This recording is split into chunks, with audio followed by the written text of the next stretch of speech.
بسم اللہ الرحمن الرحیم۔ آج ہم تیسرا سبق پڑھ رہے ہیں۔ اس سبق میں یہ سمجھا رہے ہیں کہ عربی میں جو بھی کلمہ آتا ہے یا تو وہ معرفہ ہوگا یا وہ نکرہ ہوگا۔ اب معرفہ کسے بولتے ہیں؟ تو معرفہ متعین چیز کو بولتے ہیں۔ جیسے مثال کے طور پر جتنے بھی نام ہیں، جیسے ویلور، مکہ، مدینہ، یہ سب کو کیا بولیں گے؟ معرفہ۔ اور نکرہ کسے بولیں گے؟ جیسے گائے، گھوڑا، گدھا۔ اتنا تو معلوم ہے کہ گدھا، لیکن کون سا گدھا معلوم نہیں، کون سا گھوڑا معلوم نہیں، تو اس کو بولتے ہیں نکرہ۔ لیکن معرفہ کسے بولتے ہیں؟ متعین کو۔ لال گھوڑا، کالا گھوڑا، یہ سب کیا ہو جائے گا؟ پھر متعین ہو جائے گا۔ تو عربی میں بعض لفظ جو ہوتے ہیں وہ نکرہ ہوتے ہیں، بعض لفظ جو ہوتے ہیں وہ معرفہ ہوتے ہیں۔ اگر بولنے والے کو معلوم ہے اس چیز کے بارے میں جو وہ بول رہا ہے اور وہ چیز متعین ہے تو اس کو نکرہ لانا ہے، اور جس کے بارے میں بول رہا ہے وہ متعین نہیں ہے، نہ بولنے والے کو معلوم ہے نہ سامنے والے کو اس چیز کے بارے میں معلوم ہے، تو وہاں نکرہ استعمال کرنا ہے۔ جیسا کہ اس سبق میں ہے بیتن، اس کا معنی آتا ہے کوئی گھر، گھر، ایک گھر، اس طرح۔ البیت کا معنی ہوتا ہے متعین گھر۔ کتابن، کوئی کتاب، ایک کتاب، چند کتاب، متعین نہیں، لیکن الکتاب کا معنی ہوتا ہے متعین کتاب۔ قلم، کوئی قلم، القلم، قلم، متعین قلم۔ جمل، کوئی اونٹ، ایک اونٹ، الجمل، متعین اونٹ۔ جیسا کہ یہاں لکھا ہوا ہے القلم مکسور، قلم ٹوٹا ہوا ہے۔ اب القلم کب بولیں گے؟ جب کہ جو بول رہا ہے اس کو معلوم ہو کہ میں کس قلم کے بارے میں بول رہا ہوں، تب جا کر کیا ہے؟ القلم بولیں گے۔ اگر بولنے والے کو معلوم نہیں ہے وہ کس قلم کے بارے میں بول رہا ہے تو اس کو کیا ہے؟ نکرہ لے کر آنا پڑے گا۔ تو یہاں دیکھو القلم لائے ہیں مثال کے طور پر، تو اس کا مطلب کیا ہے؟ جو یہ بات بول رہا ہے اس کو معلوم ہے کہ کون سا قلم ٹوٹا ہوا ہے۔ ایسے ہی بولے ہیں الباب مفتوح، دروازہ کھلا ہوا ہے۔ تو جب یہ لفظ جو شخص استعمال کرے گا اس کو معلوم ہونا چاہیے کہ میں کس دروازے کے بارے میں بول رہا ہوں۔ اگر اس کو معلوم نہیں ہے کس دروازے کے بارے میں بول رہا ہے تو پھر وہ البابو نہیں بول سکتا، بلکہ اس کو بابن بولنا پڑے گا۔ تو یہ سمجھ میں آیا کہ ایک ہوتا ہے کلمہ معرفہ، ایک ہوتا ہے کلمہ نکرہ۔ معرفہ بولتے ہیں متعین چیزوں کو اور نکرہ بولتے ہیں غیر متعین چیزوں کو۔ تو نیچے مثالیں دیے ہیں الولد جالس، لڑکا بیٹھا ہوا ہے۔ والمدرس واقف، استاذ کھڑے ہوئے ہیں۔ الکتاب جدید، کتاب نئی ہے۔ والقلم قدیم، قلم پرانا ہے۔ الحمار صغیر، گدھا چھوٹا ہے۔ والحصان کبیر، گھوڑا بڑا ہے۔ الکرسی مکسور، کرسی ٹوٹی ہوئی ہے۔ المندیل وسخ، کرچپ رومال گندا ہے۔ الماء بارد، پانی ٹھنڈا ہے۔ القمر جمیل، چاند خوبصورت ہے۔ البیت قریب، گھر قریب ہے۔ والمسجد بعید، اور مسجد دور ہے۔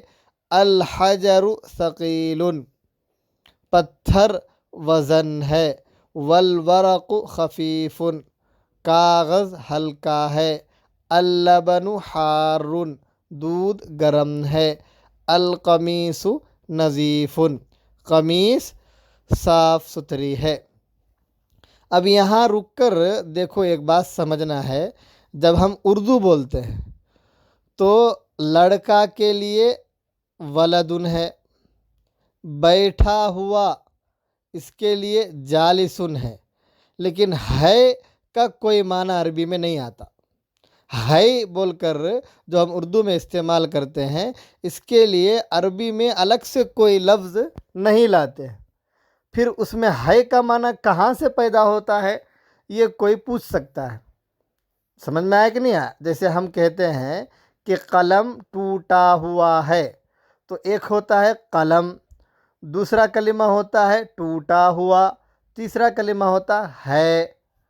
اسی طرح کوئی بولے کہ گھر گندا ہے، تو گھر الگ ہے، گندا الگ ہے، اور ہے اس کے لیے الگ سے ہم استعمال کرتے ہیں۔ لیکن عربی میں صرف یہاں دیکھو القلم مکسور، قلم کی عربی ہے، ٹوٹا ہوا کا عربی ہے، لیکن ہے کی عربی نہیں ہے۔ تو عربی میں جو ہے ایک ہوتا ہے مبتدا خبر۔ کیا ہوتا ہے؟ مبتدا خبر۔ مبتدا کہتے ہیں جس کے بارے میں ہم بولتے ہیں، جس کے بارے میں ہم کوئی خبر دیتے ہیں، اس کو بولتے ہیں مبتدا۔ اور ایک ہوتا ہے خبر، یعنی جس چیز سے اس کی طرف خبر دیتے ہیں، جس چیز سے مبتدا کے طرف خبر دیتے ہیں، جس چیز کی نسبت مبتدا کی طرف کرتے ہیں، اس کو خبر بولتے ہیں۔ عربی میں اور بھی بولتے ہیں، ایک کو بولتے ہیں مسند اور ایک کو بولتے ہیں مسند الیہ، یعنی جس کے طرف کوئی بات بولی جائے اس کو بولتے ہیں مسند الیہ، اور جو بات اس کے طرف منسوب کرتے ہیں اس کو بولتے ہیں مسند۔ سمجھ میں آیا؟ عربی میں جب جملہ بنتا ہے تو اس میں سے ایک مبتدا ہوتا ہے اور ایک خبر ہوتا ہے۔ مبتدا کسے بولیں گے؟ تو کہتے ہیں جس کے بارے میں ہم کچھ بولیں وہ مبتدا ہے۔ جیسے یہاں قلم ٹوٹا ہوا ہے، تو ہم کس کے بارے میں بول رہے ہیں؟ قلم کے بارے میں۔ کیا بول رہے ہیں؟ ٹوٹا ہوا ہے بول کر۔ تو قلم مبتدا اور ٹوٹا ہوا ہے یہ خبر ہے۔ تو جو مبتدا آتا ہے عربی میں جو مبتدا بنتا ہے، جو مسند الیہ بنتا ہے، وہ ہمیشہ معرفہ ہوتا ہے، اور جو خبر ہوتا ہے وہ اکثر و بیشتر نکرہ ہوتے ہیں۔ جیسا کہ آپ پورے سبق میں دیکھیں گے، القلم مکسور، قلم ٹوٹا ہوا ہے، تو قلم کے بارے میں بول رہے ہیں، اس وجہ سے وہ مبتدا ہوا اور اس وجہ سے اس کو معرفہ لائے ہیں۔ اور ٹوٹا ہوا ہے، یہ کیا کر رہے ہیں؟ قلم کے بارے میں بول رہے ہیں، تو جس چیز کے ذریعے ہم خبر دیتے ہیں اس کو عربی میں خبر بولتے ہیں، اور وہ نکیرہ آتا ہے۔ جیسا کہ مکسور نکیرہ ہے، اس کے اوپر الف لام نہیں ہے۔ ایسے ہی الباب مفتوح، تو دروازہ کھلا ہوا ہے۔ اب کھلے ہونے کا کس کے واسطے بولے؟ ہم دروازے کے واسطے بولے کہ وہ کھلا ہوا ہے، تو دروازے کے بارے میں بول رہے ہیں، اور کھلا ہوا ہے کے ذریعے کیا کر رہے ہیں؟ خبر دے رہے ہیں۔ تو جس کے بارے میں بولتے ہیں اس کو مبتدا، اور جس کے ذریعے بولتے ہیں اس کو خبر۔ اور مبتدا معرفہ ہوتا ہے اور خبر نکرہ ہوتا ہے۔ جیسے کہ الباب معرفہ ہے، کیوں؟ اس لیے کہ اس میں الف لام لگا ہوا ہے، اور مفتوح یہ خبر ہے اور یہ نکرہ ہے کیونکہ اس پر الف لام لگا ہوا نہیں ہے۔ ایسے ہی پورا جملہ ہے یہ۔ تو آگے تمرین دی ہے، وہ تمرین کو کیا کرنا ہے؟ جیسا کہ پہلے بھی بتا چکا ہوں میں، سب سے پہلے اس میں کیا کرنا ہے؟ حرکت لگانا ہے۔ خاص طور پر ضبط کہتے ہیں غور کر کے۔ کیا کر کے؟ غور کر کے، یعنی تم پڑھو اور لکھو کلمے کے آخری حرفوں کو غور کرنے کے ساتھ۔ یعنی شروع کا جو حرکت ہوتا ہے وہ اتنا امپورٹنٹ نہیں ہوتا عربی میں، سب سے آخری حرف کا جو حرکت ہوتا ہے یہ عربی میں بہت زیادہ امپورٹنٹ ہوتا ہے، بہت زیادہ اس کی آخری حرف کے اعراب کا ہی بہت زیادہ اعتبار کیا جاتا ہے۔ اس لیے کہے ہیں کہ آخری کلموں پر غور کرتے ہوئے تم اس کو لکھو اور پڑھو، یعنی پہلے حرکت لگاؤ، خاص کر آخری حرف پر کیا کرو؟ حرکت لگاؤ، اور پھر تم اس کو کاپی میں لکھو۔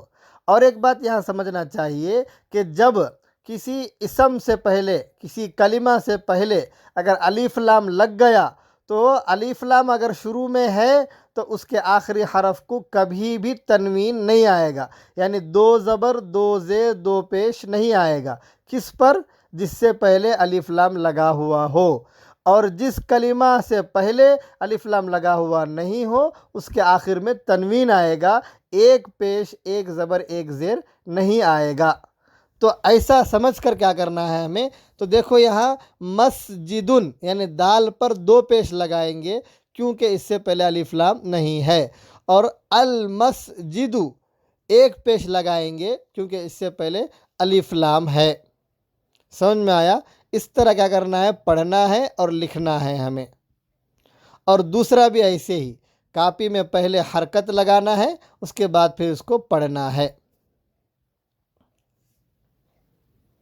بس آج یہیں تک رہنے دو، انشاءاللہ کل پھر دوسرا پڑھیں گے۔ السلام علیکم۔